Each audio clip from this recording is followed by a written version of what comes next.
What's up, everybody? Special edition tonight of Jailhouse Bets. I'm so glad to have you. We got the TV going. They got TV at jail. Trust me, most of the time they got two of them. We've also got all kinds of goodies tonight. Bets, DFS, fantasy lineups. But joining me tonight for a very, very special show, I want to bring in, coming in, he's going to be my Sally for the day. Welcome in, Jeff, the Tin Man Jeller, baby. What's up? What's up, everybody? How you doing, Iggs? Good, bro. Thank you so much for joining me again. It's a pleasure to have you. Nobody. There's a real story here. Before we kind of break into each other, I want to say we were both finalists in the original Warrior Bowl. So anything this guy's got to say about fantasy, take it in, soak it up, go follow him. Where can people find you, Tin Man? That would be at Tin Man 405. 405 was my old badge number, but I've moved up since the start of Twitter. So I might need to change my Twitter handle, but I'm here. I'm ready to roll with you. Yeah, so like I explained to everybody, I showed my actual badge, my offender card. I still know my number. It's still to this day. I still have my cup. Still got my commissary bag. It's right here. Once we hit on all these bets, this thing's going to be full. We're going to have full store. There you go. We're making a big spread for everybody. But explain to everybody how you would tie into the show and how you have a connection with this as well. Started fantasy football 20 years ago. I did it while I was coaching youth football with my son, and started fantasy football group of four of us. We started doing the newspaper, and I had been working at a jail. So every Monday Monday and Tuesday, when the weekend scores came out, I took the paper, and I had time at the jail as an officer, and I'd add up the scores, and they trusted me enough. And here we are 25 years later, and I am now officially the jailer of my county. So it's a good job, but I love how we've met through the Warrior Bowl, and we've been friends for the last 3 years, for the last 3 seasons, and I appreciate everything you've taught me.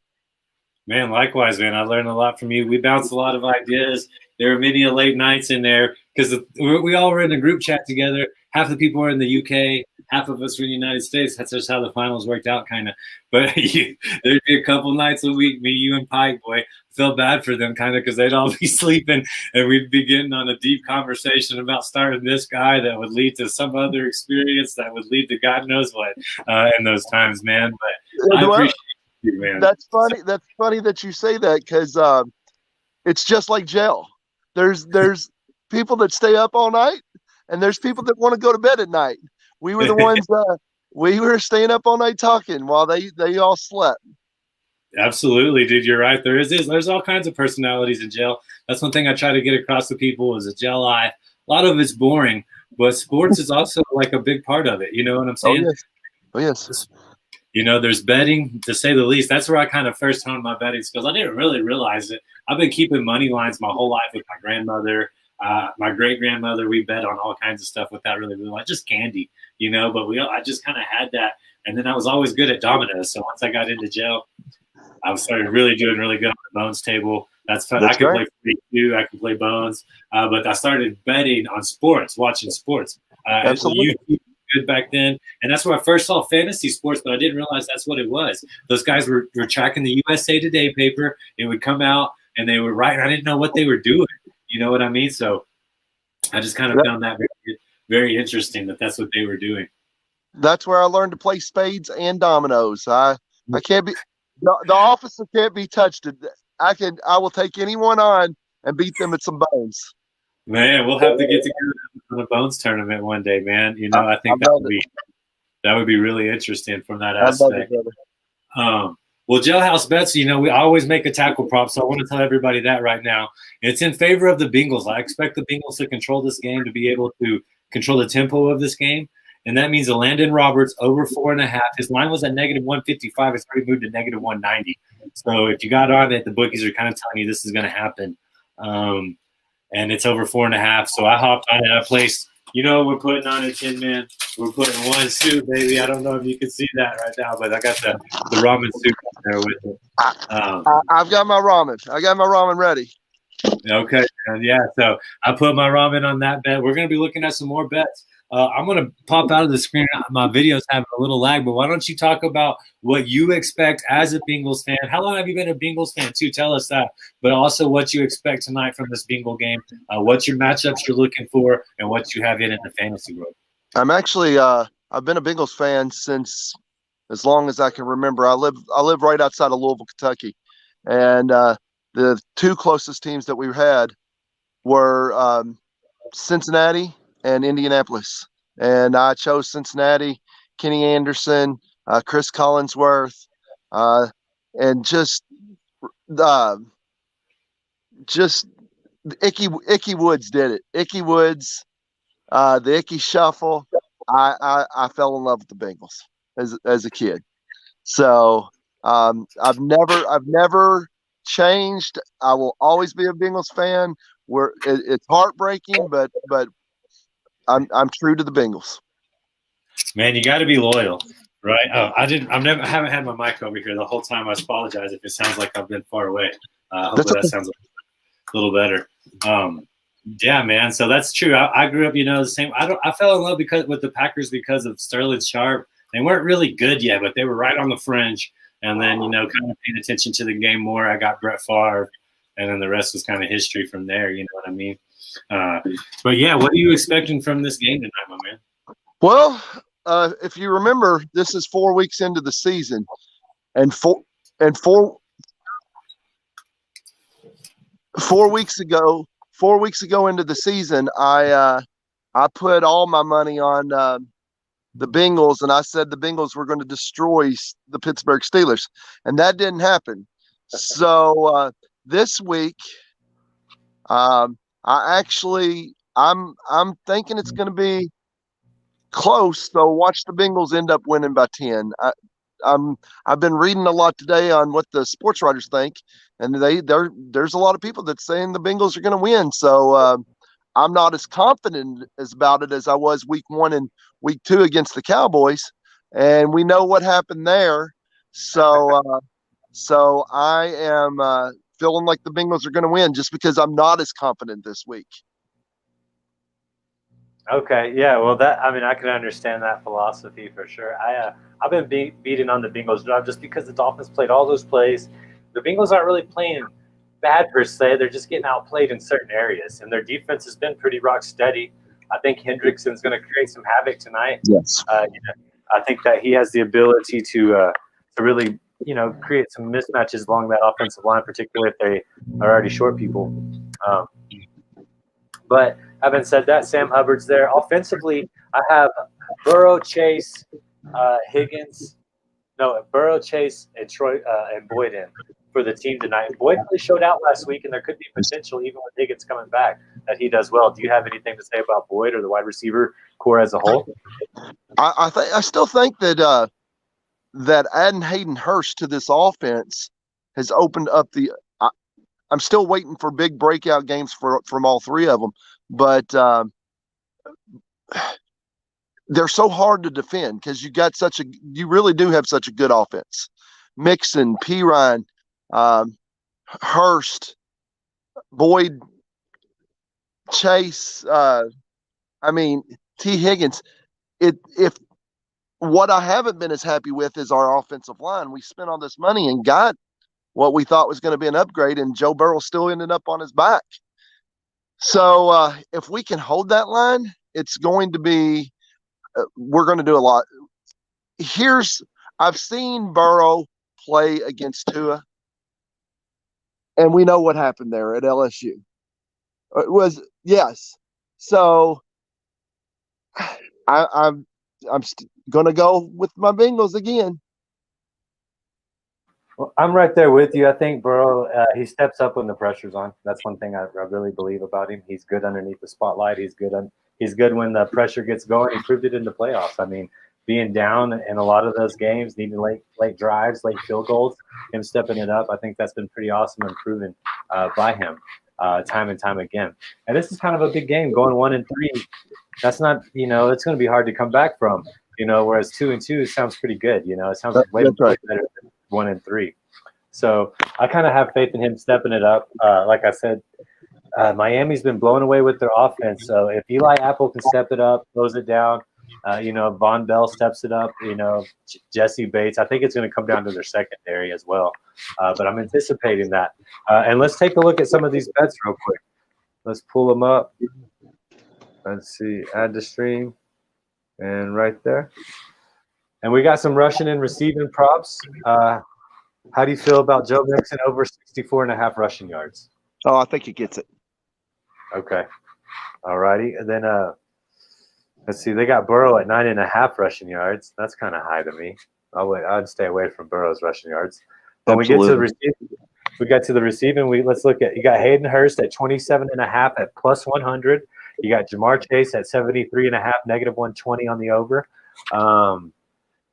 T. Higgins 64.5 at negative 130, and Tyler Boyd 38.5, negative 115. Do any of those kind of pop out to you on the over or the under? I think T. Higgins does. Me too. 64.5, negative 130. That's right. I mean, how do you feel about Hayden Hurst? This is like 27.5. It's about right. Yeah, I don't see I'm scared of that one, but I like the Higgins. I don't like Burrow. I'd leave that one alone.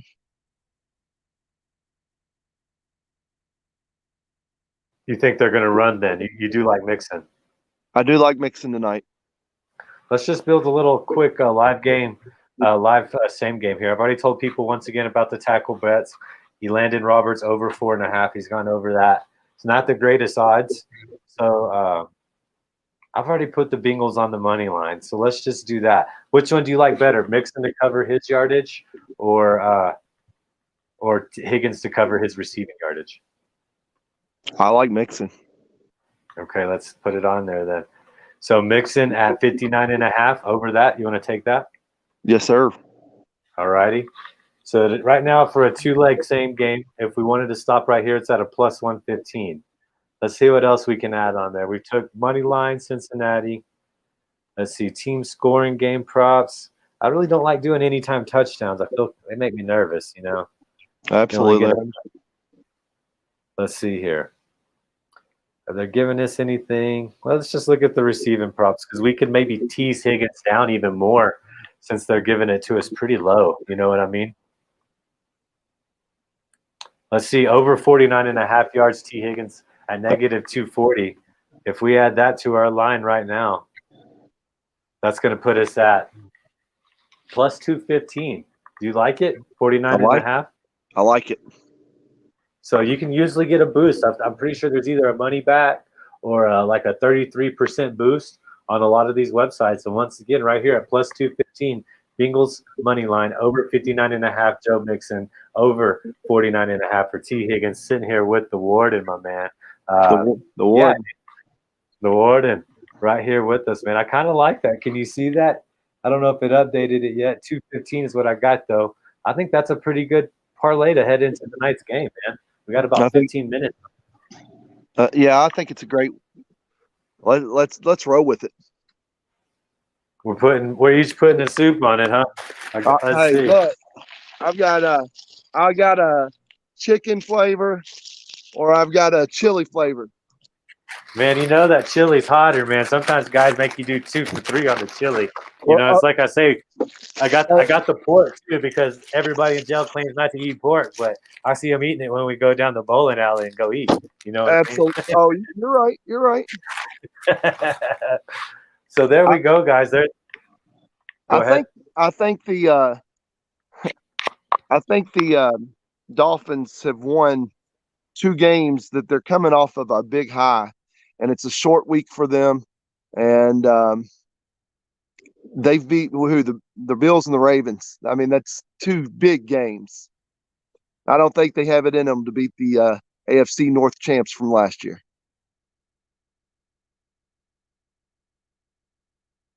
Kind of having some technical difficulties over here. I hear you Can you now. hear me? I can hear you now. Yeah. I think you're right. Those are very emotional wins.